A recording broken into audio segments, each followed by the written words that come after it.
ഞങ്ങൾ ബീജിങ്ങിലെത്തി കാര്യം പറഞ്ഞല്ലോ. പെരുമഴയത്താണ് ബീജിങ്ങിലെത്തുന്നത്. അതെല്ലാം കഴിഞ്ഞതിന് ശേഷം ഞങ്ങൾ ആഹാരമൊക്കെ കഴിച്ചു. അത് ഒരു ഇന്ത്യൻ റെസ്റ്റോറൻ്റാണ്. അവിടെയും ഇന്ത്യൻ റെസ്റ്റോറൻറ്റുകൾ 4-5 എണ്ണം ഉണ്ട്. വളരെ നല്ല നല്ല ഹോട്ടലുകളാണ് കേട്ടോ. ഇന്ത്യൻ ഫുഡാണ് അവിടെ കിട്ടുന്നത്. അത് എനിക്കത് വലിയ നിർബന്ധമൊന്നുമില്ല ഇന്ത്യൻ ഫുഡ് കിട്ടണമെന്ന്. ചൈനീസ് ഫുഡ് നല്ലത് പോർക്കില്ലാത്ത ചൈനീസ് ഫുഡ് കിട്ടിയാൽ എനിക്ക് വളരെ സന്തോഷമുള്ള ഒരു കാര്യമാണ്. അത് വളരെ രുചികരമായ ആഹാരമാണ് എന്നെ സംബന്ധിച്ചിടത്തോളം, എനിക്കിഷ്ടമാണ്. അപ്പം പലർക്കും ഈ കൂടെ ഉള്ളവർക്ക് അവർക്ക് ഇന്ത്യൻ ഫുഡ് വേണമല്ലോ എന്നുള്ള രീതിയിൽ അവർ ഇന്ത്യൻ റെസ്റ്റോറൻറ്റുകൾ അന്വേഷിച്ച് അതിനുവേണ്ടി കിലോമീറ്ററുകൾ ഓടിയാണ് ഓരോ റെസ്റ്റോറൻറ്റിൽ ചെല്ലുന്നത്. അവിടെ നിന്ന് ആഹാരമൊക്കെ കഴിച്ചതിന് ശേഷം ഉച്ചയ്ക്ക് ആഹാരം കഴിച്ചു. ലഞ്ച് കഴിഞ്ഞതിന് ശേഷം ഞങ്ങൾ ഒളിമ്പിക് സ്റ്റേഡിയം കാണാനായിട്ട് പോയി. അതൊരു കാണേണ്ട ഒരു കാഴ്ചയാണ് കേട്ടോ. ഒരു അത്രത്തോളം വലിപ്പമുള്ള ഒരു സ്റ്റേഡിയം, മുഴുവൻ ഇരുമ്പ് കൊണ്ടുള്ള സ്ട്രക്ചർ, സ്റ്റീൽ കൊണ്ടുള്ള സ്ട്രക്ചറാണ് ആ മുഴുവൻ ചെയ്തേക്കുന്നത്. വെളിയിൽ നിന്ന് അത് കണ്ടു കഴിഞ്ഞാൽ ഒരു ഒരു ഒരു കമ്പി വല നെയ്തേക്കുന്നത് പോലെ തന്നെ ഉള്ള ഒരു രൂപമാണ് അത്. കാണേണ്ടതാണ്. വൃത്താകൃതിയിലുള്ള വളരെ വിശാലമായ സ്ഥലത്ത് സ്ഥിതി ചെയ്യുകയാണ്. അതിലേക്കുള്ള റോഡുകളെന്നൊക്കെ പറഞ്ഞാൽ അതിമനോഹരമാണ്. അവിടെ അതിനകത്തേക്ക് വണ്ടി വിടത്തില്ല, വെളിയിൽ. അപ്പോൾ ഈ കുറ്റി നാട്ടിയിട്ടുണ്ട്. എന്നിട്ട് ഇതിനകത്ത് അത്രയും വിശാലമായ സ്ഥലങ്ങളുണ്ട്, വലിയ ഗ്രൗണ്ട്സ്. അതിനകത്ത് ധാരാളം വ്യാപാര സമുച്ചയങ്ങളുണ്ട്, കടകൾ ഒരുപാട് കടകളുണ്ട്, ഹോട്ടൽസ് ഉണ്ട്. അതിൽ പലയിടത്തും ഈ ചൈനീസ് ഫുഡെന്ന് പറയുന്നത്, ഞാൻ പറഞ്ഞ ചൈനീസ് ഫുഡ് ആ രീതിയല്ല. നമ്മളൊന്നും ഒരിക്കലും കഴിക്കാത്ത കാര്യങ്ങൾ അവിടെ ഇരിപ്പുണ്ട്. കോഴിക്കാലൊക്കെ ഇഷ്ടംപോലെ വറുത്ത് വെച്ചേക്കുന്നു. കോഴിയുടെ കാലില്ലേ, ആ കാല്, ഈ വിരലുകളൊക്കെ ഉള്ള കാല്, അത് ഇതുപോലെ വറുത്ത് വെച്ചിട്ടുണ്ട്. പിന്നെ ഏതുകൊണ്ട് തവളയോ അതുപോലുള്ള സാധനങ്ങളൊക്കെ വറുത്ത് വെച്ചേക്കുന്നത് ഞാൻ കണ്ടു. അത് കണ്ടാൽ തന്നെ മരം പുരട്ടൽ ഉണ്ടാകുന്നതുകൊണ്ട് കൂടുതൽ കാണാൻ പോയില്ല. അങ്ങനെയുള്ള കടകൾ ധാരാളമുണ്ട്. ഈ ഒളിമ്പിക് സ്റ്റേഡിയത്തിലേക്ക് ചെല്ലുകയെന്ന് പറഞ്ഞാൽ, ആ ഒളിമ്പിക് സ്റ്റേഡിയം പണിതത് ഏതാണ്ട് അത് 8 മാസം കൊണ്ട് പണി തീർത്തതെന്നാണ് പറയുന്നത് കേട്ടോ. ഒരു അത്ഭുതം, ലോകാത്ഭുതം തന്നെയല്ലേ ആ നടത്തിയേക്കുന്നത്. ആ ബീജിംഗ് ഒളിമ്പിക്സിന് വേണ്ടി നിർമ്മിച്ച സ്റ്റേഡിയമാണ്. ആ കൂറ്റൻ സ്ട്രക്ചർ, അതൊക്കെ അവർക്ക് ചെയ്യാൻ പറ്റും. അതാണ് നമ്മൾ മനസ്സിലാക്കേണ്ടത്. ആ സ്ട്രക്ചർ ഒന്ന് കണ്ടു നോക്കണം. ഞാനതിൻ്റെ വീഡിയോ എടുത്തിട്ടുണ്ട്. അത് എല്ലാം ഷൂട്ട് ചെയ്തെടുത്തു. കാണേണ്ട ഒരു കാഴ്ചയാണ്. അത്രയും വലിയൊരു ഹ്യൂജ് സ്ട്രക്ചർ. അപ്പോൾ അതിലേക്ക് പോകുന്നിടത്തൊക്കെ നല്ല രസകരമായാണ് അതിൻ്റെ സൈഡൊക്കെ. അതിൻ്റെ ആ വഴിയുടെ സൈഡൊക്കെ ഒരു റോഡിൻ്റെ വഴി, റോഡെന്ന് പറയാൻ റോഡൊന്നും അല്ലത്, മൈതാനം പോലെ കിടക്കുന്ന ഒരു ഭാഗമാണ് ഈ റോഡെന്ന് പറയുന്നത്. അതിൻ്റെ മുമ്പിൽ വിശാലമായ പാർക്കിംഗ് ഏരിയ ഉണ്ട്. അപ്പോൾ ബസ്സൊക്കെ അവിടെ പാർക്ക് ചെയ്യാം. വളരെ ഒരുപാട് വാഹനങ്ങൾ പാർക്ക് ചെയ്യാവുന്ന അത്ര വലിയ ഗ്രൗണ്ട്. അത് കഴിഞ്ഞാണ് മെയിൻ റോഡുള്ളത്. അപ്പം ഈ ഞങ്ങൾ ഇത് പോയി കണ്ടു. ആ ഒളിമ്പിക് സ്റ്റേഡിയത്തിനകത്ത് കയറാൻ പറ്റത്തില്ല. അത് വെളിയിൽ നിന്ന് കണ്ടു. അത് ഫോട്ടോയൊക്കെ എടുത്തു, വീഡിയോ ഒക്കെ എടുത്തു. അതിനുശേഷം ഞാൻ തിരിച്ചിറങ്ങി വരികയാണ്. തിരിച്ചിറങ്ങുമ്പോൾ കാണുന്ന ഒരുപാട് കടകളുണ്ട്. പല സാധനങ്ങൾ വെച്ചേക്കുന്ന, അതായത് ഈ മധുര പലഹാരങ്ങൾ വിൽക്കുന്ന കടകളുണ്ട്. നമ്മൾ കഴിച്ചിട്ടില്ലാത്ത മധുരം, അതായത് അത് നമുക്ക് ടെസ്റ്റ് ചെയ്ത് നോക്കാം.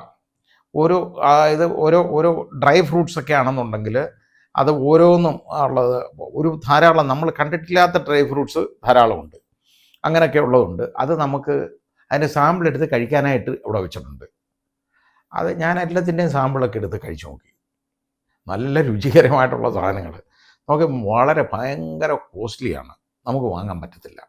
കാരണം അത് നമുക്ക് ഈ ഡ്രൈ ഫ്രൂട്ട്സ് നമ്മൾ വാങ്ങി അതിനകത്ത് ആയിരക്കണക്കിന് രൂപ കൊടുക്കണം അത് വാങ്ങിയെടുക്കാൻ.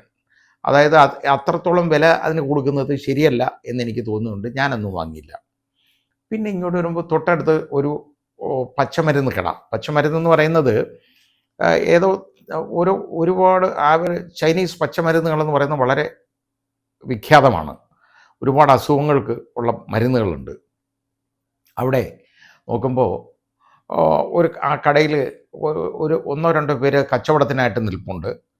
വേറെ അത് വാങ്ങാനും ആളുകളൊക്കെ ഉണ്ട്. അതിനിപ്പുറത്ത് ഒരു യന്ത്ര മനുഷ്യൻ ഇരുന്ന് ഇങ്ങനെ മരുന്നരച്ചുകൊണ്ടിരിക്കുകയാണ്. ഒരു തോണി പോലുള്ള ഒരു സാധനത്തിനകത്ത് മരുന്നരച്ചുകൊണ്ടിരിക്കുകയാണ്.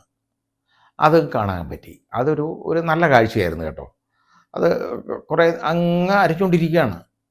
അത് യഥാർത്ഥ ഒരു റോബോട്ട് തന്നെയാണ്. അത് മനുഷ്യരൂപം കറക്റ്റ് അതിന് കൊടുത്തേക്കുകയാണ്. ആ കൊടുത്തിട്ട് പക്ഷേ അതിനൊരു ഫങ്ഷൻ മാത്രമേ ഉള്ളൂ, ഈ മരുന്നരയ്ക്കുന്നത്. വേറെ ഒന്നും ചെയ്യുന്നില്ല. ഒരു പുഞ്ചിരിയുള്ള മുഖത്തോടു കൂടിയിരുന്ന് ഈ മരുന്ന് ഇങ്ങനെ അരച്ചുകൊണ്ടിരിക്കുകയാണ്. ആ മരുന്നരയ്ക്കുന്നത് അത് ഈ അരയ്ക്കുന്ന മരുന്ന് വീണ്ടും അവരെടുത്ത് വേറെ കീപ്പ് ചെയ്യും, പിന്നെ ഇട്ട് കൊടുക്കും ഇതിനകത്ത് അരയ്ക്കാനായിട്ട്. ഇതിങ്ങനെ അരച്ചുകൊണ്ടിരിക്കുക മരുന്ന്. ആ രീതിയിൽ അതിങ്ങനെ രാവിലെ മുതൽ വൈകുന്നേരം രാത്രി വരെ ഇതിങ്ങനെ മരുന്നരയ്ക്കുന്നതാണ് അതിൻ്റെ പണി. അത് കാണാനിടയായി. അത് ഒരു രസകരമായ കാഴ്ചയായിരുന്നു. അത് കണ്ടു. അത് കഴിഞ്ഞതിന് ശേഷം പിന്നെ പിന്നെ നമുക്ക് ഇനി ഒളിമ്പിക് സ്റ്റേഡിയം നമ്മൾ കണ്ടു കഴിഞ്ഞു. പിന്നെ അപ്പോഴത്തേക്ക് തന്നെ തിരിച്ച് ഹോട്ടലിലേക്ക് പോകാനായിട്ട് ഒരുപാട് സമയമെടുക്കും. 1-2 മണിക്കൂർ എടുക്കും. അത് കാരണം വൈകുന്നേരം ഒരുപാട് താമസിച്ചു ഹോട്ടലിലേക്ക് തന്നെ പോകാനിടയായി. അതിനിടയിൽ ഒരാളെ കാണാതായി. അദ്ദേഹം വാഷ്റൂമിൽ പോകാനാണെന്നും പറഞ്ഞ് പോയതാ. വാഷ്റൂം ഉണ്ടവിടെ. ഈ സ്റ്റേഡിയത്തിൻ്റെ ഒരു സൈഡിൽ കൂടെ അങ്ങ് ഉള്ളിലോട്ട് പോകണം. ആ വാഷ്റൂമിൽ പോയി വഴി തെറ്റിപ്പോയി പുള്ളിക്ക്. പിന്നെ ഈ മിസ്സിംഗ് ആയിട്ടുള്ള മനുഷ്യനെ നോക്കി ഒരു 2 മണിക്കൂർ ഓളം അവിടെ നഷ്ടപ്പെട്ടിട്ടുണ്ട്. അതാ ഞാൻ പറഞ്ഞ ഇങ്ങനൊരു പ്രശ്നമുണ്ട് ഈ ഗ്രൂപ്പിൽ. ഇതൊരു കുഴപ്പമുണ്ട്. കാരണം ഈ ഒരാൾ എവിടെങ്കിലും തന്നെത്താനങ്ങ് പോയി കഴിഞ്ഞ് കഴിഞ്ഞാൽ വലിയ പാടാണ്. പലപ്പോഴും അങ്ങനെ വരും, വഴിതെറ്റിപ്പോവും. ആ വഴിതെറ്റിപ്പോയ ആളിനെ നോക്കി ഒരു 2 മണിക്കൂർ കിട്ടി. അവസാനം ആളിനെ തിരിച്ചെടുത്തുകൊണ്ട് വന്നു എന്ന് പറഞ്ഞ പോലെ അത് വാഷ്റൂമിൽ പോയതാണ്. ഇതാണ് സംഭവം. ഇങ്ങനെയൊക്കെയുള്ള കാര്യങ്ങളും ഉണ്ട്. അതിനുശേഷം ഞങ്ങൾ അന്ന് പിന്നെ വേറെ കാഴ്ചകളൊന്നും കാണാനായിട്ട് നിന്നില്ല. കാരണം പിറ്റേന്നൊക്കെ ഒരുപാട് കാഴ്ചകളുണ്ട്. പിറ്റേന്ന് കാണേണ്ടതെന്ന് പറഞ്ഞത് വളരെ ലോകപ്രശസ്തമായ ഒരു ജെയ്ഡ് ഫാക്ടറി ഉണ്ട്. അവിടെ ജെയ്ഡ്, അതായത് ലോകത്ത് ഏറ്റവും നല്ല ഒറിജിനലായിട്ടുള്ള ജെയ്ഡ് ധാരാളം കിട്ടുന്ന ഒരു ജെയ്ഡ് ഫാക്ടറി ഉണ്ട്. അത് കാണേണ്ട ഒരു കാഴ്ചയാണ്, ഒരു വലിയൊരു കാഴ്ചയാണ്. അതൊന്ന് കാണാൻ പോകണം പിറ്റേന്ന്. പിന്നെ അത് കൂടാതെ വേറെ ഒരുപാട് കാഴ്ചകൾ പിറ്റേന്നത്തേക്കുണ്ട്. പിന്നെ ബെയ്റോൺ മാർക്കറ്റ് അവിടെ പോകേണ്ടതായിട്ടുണ്ട്. അത് ബെയ്റോൺ മാർക്കറ്റ് അവസാനത്തെ ലാസ്റ്റ് ഡേയുടെ തലേന്നാണ് ഞങ്ങളിപ്പോൾ, അതായത് ചെന്നതിൻ്റെ പിറ്റേന്ന്. അപ്പോൾ ഈ ജെയ്ഡ് ഫാക്ടറി കാണണം. പിന്നെ ബാക്കി അതുപോലെ വേറെ ബാക്കി ഒരുപാട് കാഴ്ചകൾ വീണ്ടും ഞങ്ങളെ കാത്തിരിക്കുന്നുണ്ട്. അതുകൊണ്ട് ഇനി ഞങ്ങൾ അന്ന് ഹോട്ടലിൽ പോയി കിടന്ന് ഉറങ്ങാൻ തീരുമാനിച്ചു. അങ്ങനെ ഹോട്ടലിലേക്ക് പോയി.